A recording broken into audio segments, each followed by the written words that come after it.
नमस्ते बिटिया। हमेशा खुश रहो बिटिया। ऑनलाइन डिजिटल क्लासेस की सीरीज में आज हम एक नया टॉपिक शुरू करने जा रहे हैं and that is diathesis in repertory data. But before starting this lecture I will like to say that we are all proud to be part of the best women university in India, that is JVW Jaipur, and I welcomes you all in repertory class on digital version 2.0 JBW platform as per schedule provided by the university, having the best homeopathic college in Jaipur. Hope my lecture will satisfy your quest for knowledge. Please listen carefully and drop your queries in the comment box, which I will answer in the problem solving session.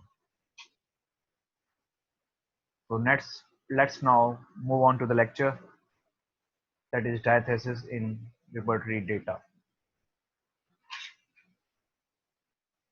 So from where this word diathesis has originated? It is originated from a Greek word diatithany, this diatithinani, which means constitutional predisposition to certain disease conditions. It can also be explained as borderline state between disposition and expression, or a borderline state between normal susceptibility and expression of the disease. Compton Burnett was the first person to describe this state, and he called it consumptiveness. So previously, the diathesis was known as consumptiveness by Compton Burnett. Dr. Henneman never used this term diathesis. He used predisposing factor rather than diathesis. Dr. M. L. Dhavale has used diathesis, and he says diathesis represents certain deviations in susceptibility which are not sufficiently marked to merit the label disease, and in which the responses to environmental stimuli tend to be exaggerated or erratic. The person is responding like a diseased person, but still not having full-fledged disease. So this is diathesis. So various diathesis which are discussed in homeopathy are tubercular diathesis, scrofulous diathesis, hemorrhagic diathesis, lymphatic diathesis, uric acid diathesis, and discretic diathesis. So we will discuss them one by one. So first of all, tubercular diathesis. It is diathesis which is found in offsprings of those who had suffered from tuberculosis. They are lean and thin constitutions, emaciated in spite of taking proper food and drink, have tendency to easily catching cold, hair is thin, dry, matted, nails are thin with white spots on them, they are mentally keen and physically weak. Their symptoms are ever changing, so changeability is marked in them. So after discussing tubercular diathesis, we come on to the scrofulous diathesis.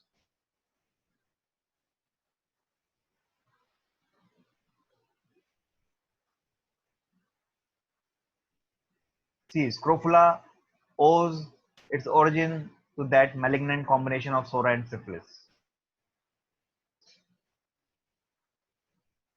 It is arising from soric constitution.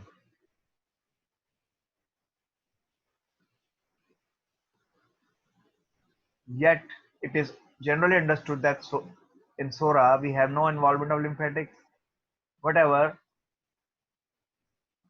which is so characteristic of scrofula. So, it is sora plus involvement of lymphatics, that is scrofula. In the development of scrofular diathesis,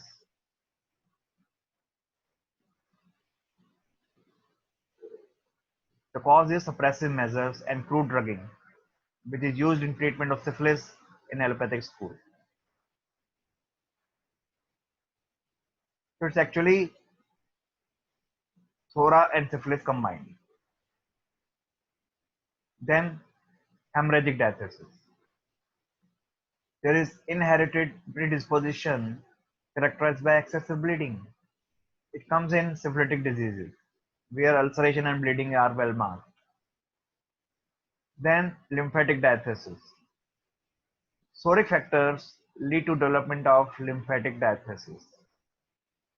It develops the way involving first the skin, then mucosa, then internal organs and systems.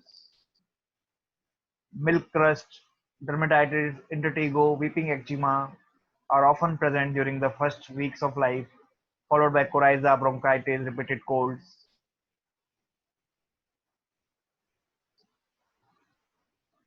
The development of child is retarded and is late in learning to talk and walk. There is tendency to rickets, formation of lymphoid tissue in, in childhood, hypertrophies. So this is the condition. Nose are blocked by lymphoid tissue and mucus swellings, prone to sinusitis and obstructed nose. Abdominal lymph nodes are enlarged, sometimes palpable also, and attacks of recurrent colic in infants. There is exudative process in infancy, later rough skin, poor healing tendency, and large lymph nodes in neck. So this is lymphatic constitution. Then we come on to uric acid diathesis or lithemic diathesis. They come within the psychotic range. There is rheumatic affections of joints, muscles, tendons, nerves. There are gouty deposits in joints, tendons, concretions in urogenital system. Liver and gallbladder disease are there. Concretions in bile duct. Metabolic disorders like hyperuricemia, hypercholesteremia, hyperlipidemia is there. Risk of arteriosclerosis is there with cardiovascular diseases. Benign tumors ranging from warts to fibroids, adenomas, and uterine myomas can be attended in this miasm or in the diathesis. So symptoms of a range of psychotic miasm are amalgamated in this diathesis. That is uric acid diathesis. So symptoms are worse in cold damp weather, same as in psychotic miasm in humid climate.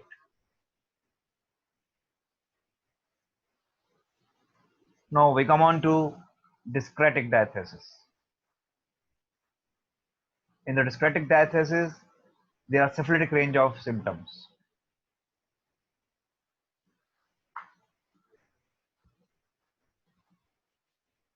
It's a type of depraved state or humor, a state of imbalance.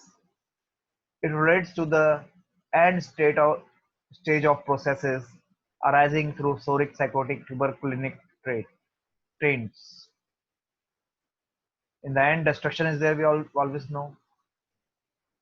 So in dyscrasia, there is a lot of destruction. It includes carcinomas, other malignant tumors, malignant blood diseases, degenerative disorders, disease of the nervous system, etc. So this is all about diathesis and repertory data. In the part 2, in the next lecture, we'll discuss about diathesis given in NARS repertory.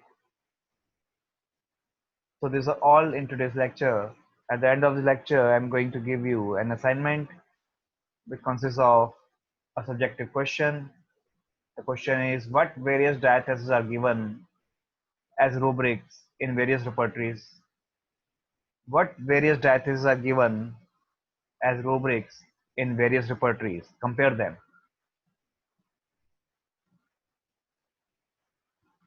तो आपको compare करना है कि कौन कौन से diathesis रिपर्टरीज में दिए हुए हैं, जैसा कि हमने इस लेक्चर में अभी अभी डिस्कस किया है. You have to give comparative data. So thanks a lot for patient listening.